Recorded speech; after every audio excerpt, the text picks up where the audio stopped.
What was that? I'm Donna. Hi, I'm Donna. I'm calling from the Democratic Party Is this a House. recorded line? No, it's not recorded live. Just live with me. Um, Okay. how are you today? I'm doing okay. I'm recording though. You're recording? Yeah. I record I people think that you. call I just go through all the calls that call my our home. I record them all and I let the people know that they're being recorded. Well, that's It says Florida Democrats on your caller ID, so you volunteer for the Democratic Party. I do. Okay. Yeah, I do. I volunteer for the Joe Biden campaign and make phone calls on the weekends. I work during the week, so yeah. So who am I speaking to? This To? is Johnny.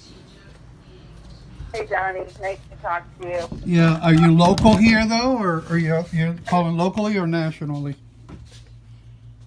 I'm actually working nationally. I live on the other side of the country. I'm calling from Oregon. Right. Well, happy Saturday Uh, to you. all righty. You have a really nice day, and I hope that you think about getting out there and voting yourself this November 3rd. It's a really important election. Well, it is, in fact, but let me ask you a quick question. Are you a Democrat or you just volunteer for them?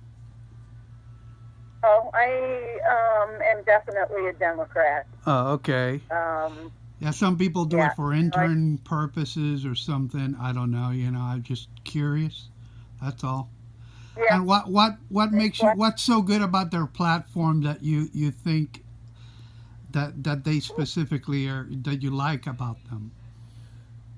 Well, there's a couple things. First of all, I'm older, not going to live to see the climate change and what's happening, but I have a 24-year-old son, and I just listen to him, and it's really an emotional thing for me to see that he just doesn't see a lot of future, and especially what's just happened in Oregon here. I don't know if you've been keeping up with the Fire? the national news, but we just had we're in a horrific fire season.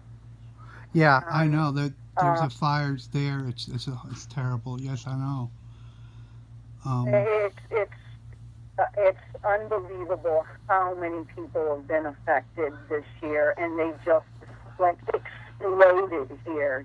I thought, we're going to breeze through this year, and all of a sudden, I have a fire that I think there's two fires, almost 200,000 acres, 50 miles north of me, and I have a 190,000 acre about 50 miles south of, and it's so traumatic, and part of the trauma not only is the fires, but the lack of work that we've done in the forests in the last, umpteen years. We really need to do some preventative work, and also we mhm. don't even have the firefighters to fight these fires. That's what's so scary. These firefighters are working night and day. Yeah, And I heard that what's happened is that a lot of these places stopped cleaning, doing the typical burning of the brush after so long, and so that makes it you even know, worse, right? it and it takes a lot of people power to do that. You can't just go out and do a selective burn. I happen to work for a lot of nonprofits that do work, restoration work, and also forest work, management work, and they take a lot of cleanup. They take a lot of planning, so they take a lot of money. And I guess that's the other thing I'm going to say. I'm a middle class person. I'm a teacher. I don't make a lot of money, but I'm such a supporter of doing what's good for not only the environment, but for the people in the next generation.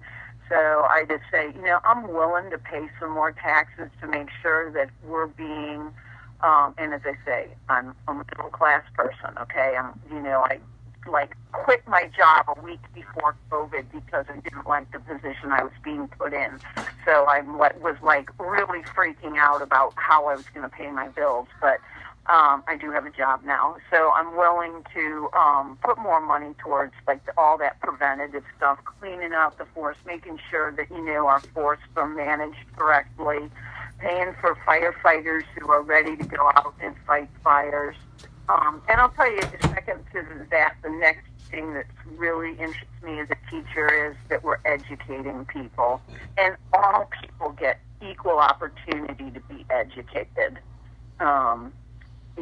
And it's... So how do you feel about the choice in schools and having more access to charter and or private schools, as well as public for those that want it that way? They're both, I think charters are still public, so but they're independently run, and I see an attack, a constant attack by the Democratic Party every time towards that model, the changing of that model of education. Because I mean, I know that my daughter graduated. She's a teacher now, okay, but she graduated from a charter school, and she teaches at the same charter school that she graduated from.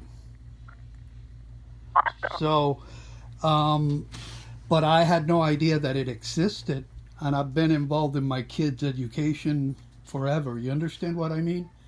So that the school board was not really being forthcoming about its availability, and a lot of people, it's kind of changed. I mean, I'm telling you, the education is night and day, because I've seen both sides. You see what I mean? I've seen the public side versus a well-run, charter. So school. you just said a key thing, though. You said a key thing, because those charter schools get their funding from the public school system. They're of course not, they do. Privately. Yeah, but they get do you realize that they actually get less than a regular school?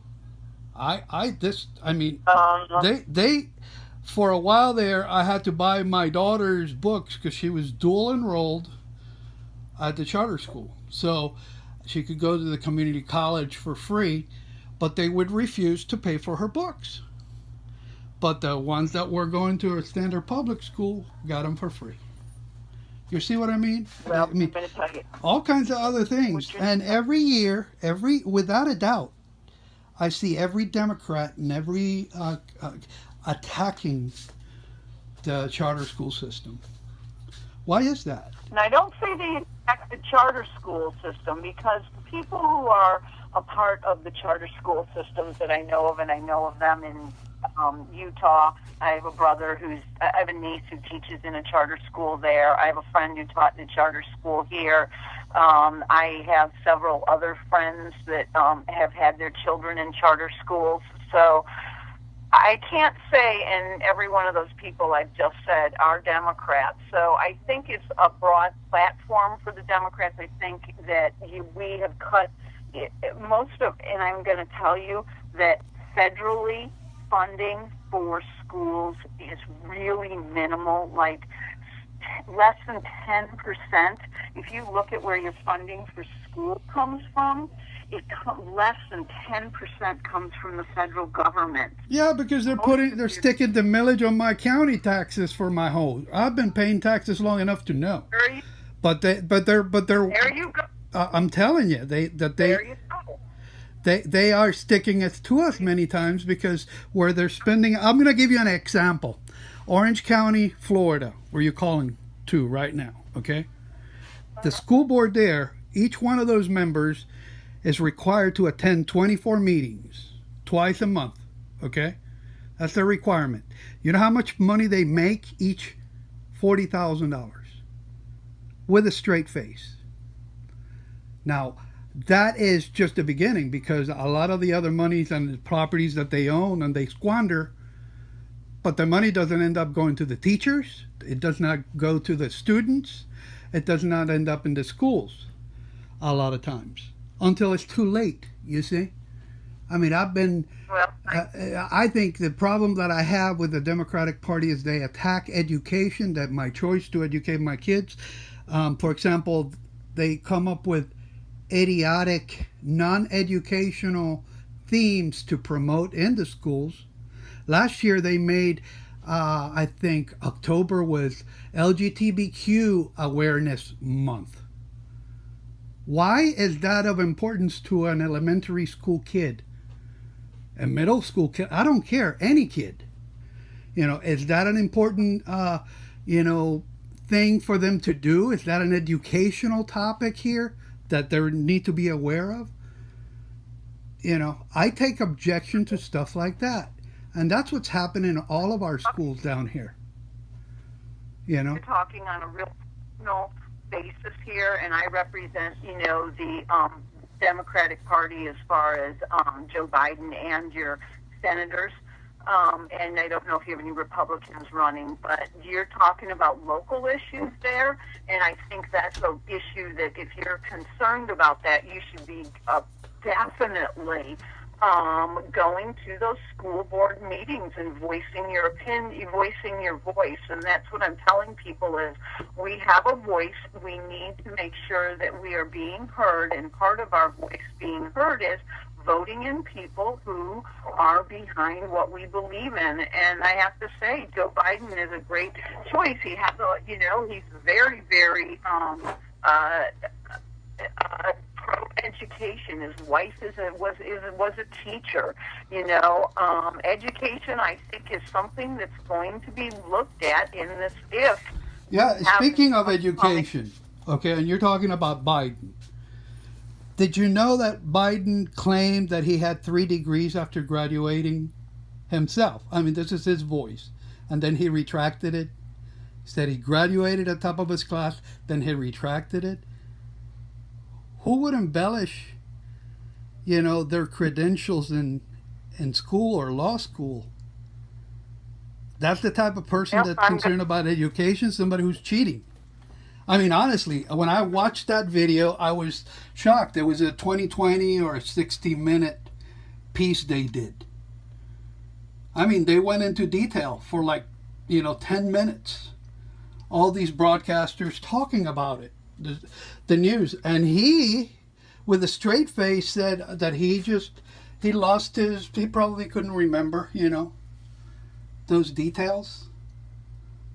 That's not somebody who's coming out straight. I mean, you have to be forthcoming and you have to be honest. You can say anything you want about Trump or anybody else, but when when I start claiming that I have 3 degrees and I only have 1, or I graduated I mean, come on.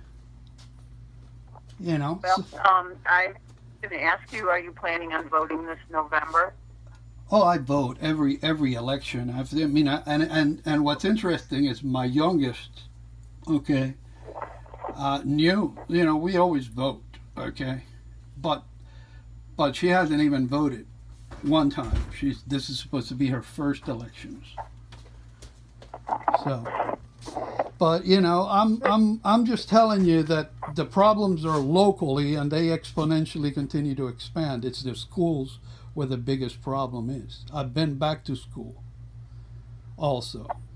I've seen the absolute ridiculousness of granting everyone a scholarship and putting them in debt, because that's all they do. A lot of kids getting idiotic degrees that are worthless, that'll never amount to nothing, and in these schools are allowed to do this again and again and again. And each one of these people have been doing it for a long time. It's all about education. Education is a choice, and I have a lot of friends and family. How many years have you been teaching? How many years? 20 years. You've been teaching for 20 years. But you weren't teaching when the commandments were taught in school. Well, I can see where you're going on this, and I'm going to kind of cut this short. I do want to ask you one question. Yeah. Is Sarah your wife? or partner or friend or family member I need to just... No, I don't know how you got the number associated, but that's okay. That's all right. I get them all the time. I'm gonna... I talk to people and all the time. It doesn't matter who it is. You know, and I'm sorry about everything that's happening over there right now. All of it, you know, the fires and you know, and the riots and all that. Things are looking bad all over the place. You know. Yeah, it is. So So I just ask you to have a nice day, and I'm really glad that you are involved in politics and that you know the news and what's going on in the country. So because being aware is the first thing that we have. So right is being able to learn and know what's going on, and that you.